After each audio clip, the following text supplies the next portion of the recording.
पिछले 5 सालों में जो कांग्रेस की सरकार रही, क्या उसमें विकास की कुछ कमी रह गई क्या? नहीं, 5 साल में कांग्रेस की सरकार में विकास की कमी नहीं है। यहाँ पर सबसे ज़्यादा तो जाति को बढ़ावा दिया है। अभी हिंदू समाज की बात होती है तो वो खाई खड़ा नहीं रहता, और उनके मुसलमान समाज की बात होती है तो वो आधी रात को खड़ा रहता है। काफ़ी पेपर लीक भी हुए हैं, उसको लेके भी जो है बड़ा मुद्दा बना हुआ है और युवा में रोष है इसके खिलाफ। सर, सवाई माधोपुर में जो मुद्दा है, एक तो मेन विकास का है, दूसरा बेरोजगारी, तीसरा है जो अराजकता, गुंडागर्दी। मेरा वोट मेरी आवाज़ की यात्रा पहुंच चुकी है राजस्थान के सवाई माधोपुर। सवाई माधोपुर में इस बार त्रिकोणीय मुकाबला।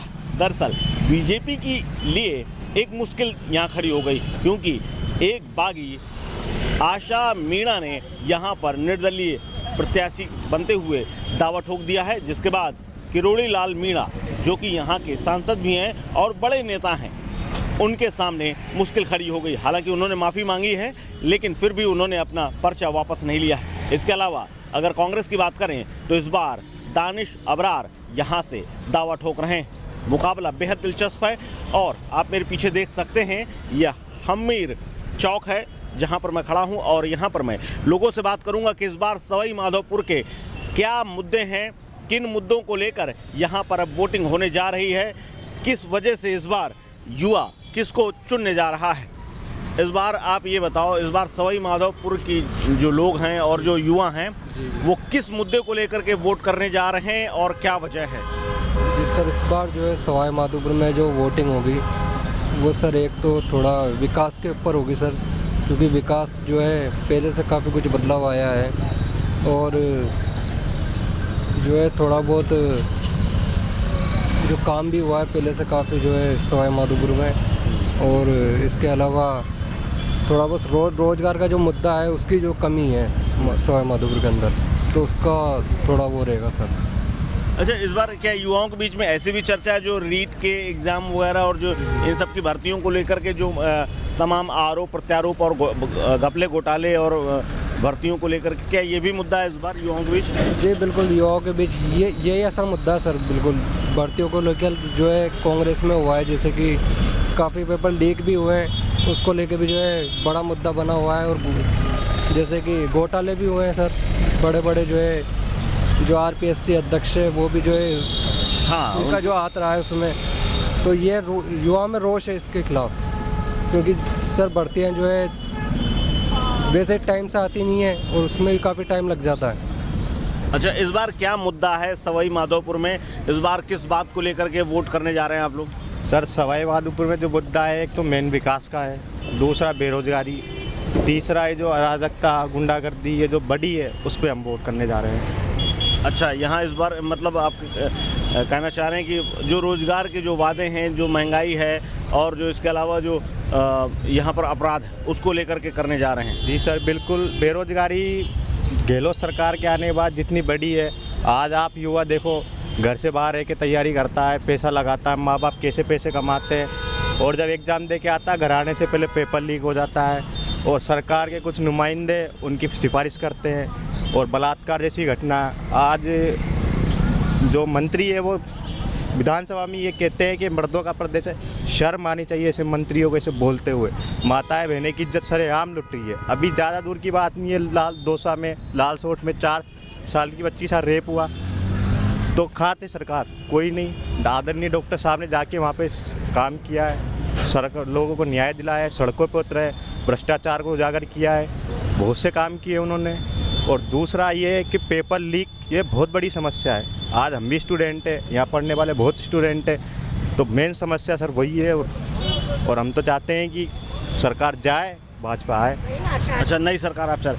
अच्छा, आप बताओ, इस बार जो है आप लोग ग्रामीण इलाके से आते हैं, इस बार क्या मुद्दा है? इस बार किस मुद्दे को लेकर के वोट करने जा रहे हैं?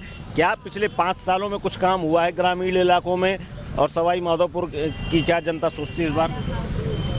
सर, एक मुद्दा ये है कि बच्चे को पढ़ने को पढ़ाते हैं, हम पैसे लगाते हैं, और पेपर के टाइम पे पेपर लीकेज हो जाते हैं, तो बहुत परेशानी आती है। बच्चा तैयारी करते हैं, वहाँ जाते पेपर लीकिंग हो जाता है। और किसानों को लेकर के भी कोई बात है? किसानों की भी कोई बात है? कोई किसानों को ये है कि टाइम पे खाद वगैरह नहीं मिलता है, यूरिया की तंगी चलती है। और ये बात है, हम माहौल यहाँ डॉक्टर करोड़ी का चल रहा है। किरोड़ी मल इस बार सांसद भी हैं मौजूदा, और लेकिन उनको बीजेपी ने टिकट दिया है। आप बताओ इस बार क्या मुद्दा है इस बार, और क्या स्थिति रहने वाली है? लोग तो तमाम लोग पर्चों को लेकर के और परीक्षा को लेकर के, भर्ती को लेकर के सवाल खड़े कर रहे हैं, किसानों की समस्याएं हैं। क्या इस बार कुछ बदलाव की उम्मीद है क्या, या बदलाव की कोई लहर है क्या? हमारे यहाँ तो सबसे अच्छे नेता डॉक्टर किरोड़ीलाल मीणा है, क्योंकि वो सातों समाज के लिए 24 घंटा के लिए हाजिर है। सातों समाज में कहीं भी कोई भी दुर्घटना होती है तो उसके लिए तुरंत तैयार रहते हैं। और हमारे यहाँ तो सबसे ज़्यादा डॉक्टर किरोड़ीलाल मीणा की अच्छा, ये आशा देवी जो है नाराज़ हो गई। आशा देवी ने स्वयं जो है, आशा मीणा जो हैं, उन्होंने भी अपना पर्चा दाखिल कर दिया है, और वो भी मीणा समाज से हैं। उनका क्या है? आशा देवी पहले 2018 में भी चुनाव लड़ी है, उनको टिकट मिला है। तब तो उनके सामने कोई भी नहीं था उम्मीदवार, तभी नहीं जीत पाई, तब क्या जीते? अब नहीं जीत पाते। अच्छा, आप बताओ आपके हिसाब से क्या मुद्दे हैं इस बार, क्या रहने वाला है? किरोड़ीलाल मीणा जो लड़ तो रहे हैं, लेकिन फिर भी वो माफ़ी मांग रहे हैं और आशा देवी को मना नहीं पाए। क्या रहने वाला है इस बार? इस बार ये रहने वाला है कि सवाई माधोपुर में देखने को तो त्रिकोणीय मामला दिख रहा है, लेकिन जिस तरह सिटी का रुझान रहेगा, ग्रामीणों में दानिश सब्रार जी को वोट मिलेंगे, डॉक्टर साहब को वोट मिलेंगे और आशा मीणा जी को वोट मिलेंगे, लेकिन जो सिटी का रुझान रहेगा वो सरकार बदलेगी। और इस बार देखा जाए तो तीनों कैंडिडेट बराबर के लीड ले रहे हैं, सिटी से भी ले रहे हैं, ग्रामीणों से भी ले रहे हैं और शहर से भी ले रहे हैं। तो मैं तो यही कहना चाहूँगा, इस बार त्रिकोणीय मामला है, जिसकी सरकार बनेगी युवा उसकी तरफ जाएगा। अच्छा, युवाओं की बात है, वो युवा उन्हीं की तरफ जाएगा। मैं तो ये कहूँगा कि युवाओं के लिए जिसने तत्पर मेहनत करी है, जिसके तत्पर संघर्ष किया है, तो उसी सरकार को वोट देंगे, उसी सरकार को हम आगे बढ़ाएंगे। क्या पिछले 5 सालों में जो कांग्रेस की सरकार रही, क्या उसमें विकास की कुछ कमी रह गई क्या? नहीं, 5 साल में कांग्रेस की सरकार में विकास की कमी नहीं है, लेकिन थोड़े अब की बार कैंडिडेट का भी फर्क है हमारे सवाई माधोपुर से। अभी मानते कैंडिडेट का फर्क है? कैंडिडेट का ये फर्क है कि यहाँ पर सबसे ज़्यादा तो जाति को बढ़ावा दिया है। जाति को इसलिए बढ़ावा दिया उसने क्योंकि उसके माइनॉरिटी के वोटों में और उसके साथ में वो लगता है। अभी हिंदू समाज की बात होती है तो वो खाई खड़ा नहीं रहता, और उनके मुसलमान समाज की बात होती है तो वो आधी रात को खड़ा रहता है। तो ये ऐसा क्यों कर रहा है? विधायक तो सभी सर्व जनता का रहता है, पर लेकिन ऐसा क्यों? अभी देख लो, अभी बजरी खनन माफिया में ज़्यादा नहीं तो 3800 के हमारे किसानों की भाइयों की हमारी ट्रॉलियाँ चलती है, जिसमें तो हमसे 3500 रुपये लेते हैं और उनसे लेते हैं फ्री में उनकी ट्रॉलियाँ जाती है। ये सब क्यों भेदभाव हो रहा है विधायक जी? माधोपुर में मुझे ये बता दो कि माधोपुर में क्या करा है इन्होंने?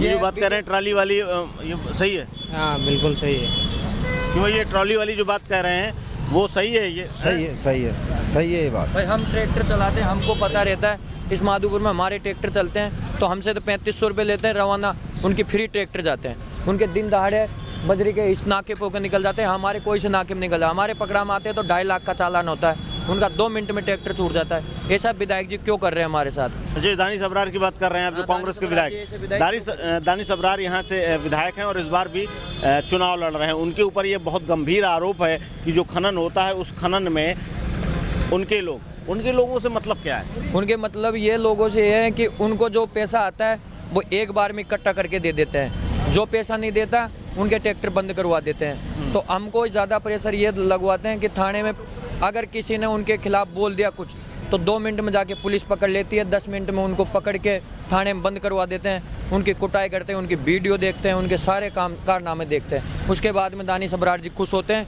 फिर उसके बाद में उनकी जमानत होती है, उसके बाद में लाखों का नीचे आके किसान बापड़ा आज भी जेल में सड़ रहा है, काफ़ी युवा जेलों में उसकी वजह से। विकास हुआ है सवाई माधोपुर के अंदर, विकास हुआ है 60 साल के अंदर पहली बार इतना विकास हुआ है सवाई माधोपुर के अंदर। अच्छा, पहली बार इतना विकास हुआ है। तो यहाँ मिला जुला सर, कुछ लोग कह रहे हैं अपनी अपनी समस्याओं को लेकर के कि यहाँ पर कोई काम नहीं हुआ, दानिश अबरार ने कुछ नहीं किया। वहीं कुछ लोग ये भी कह रहे हैं कि दानिश अबरार के बराबर जितना उन्होंने विकास किया है उतना किसी ने विकास भी नहीं किया है। लेकिन अब इस बार किरोड़ीलाल मीणा, आशा मीणा और दानिश अबरार के बीच जो मुकाबला है उसका रिजल्ट कुछ दिनों के बाद आएगा, तब देखना पता चलेगा कि आखिर इस सवाई माधोपुर की जनता ने किसको अपने विकास की डोर थमाई। कैमरा पर्सन फुरकान के साथ कुलदीप द्विवेदी, वन इंडिया हिंदी।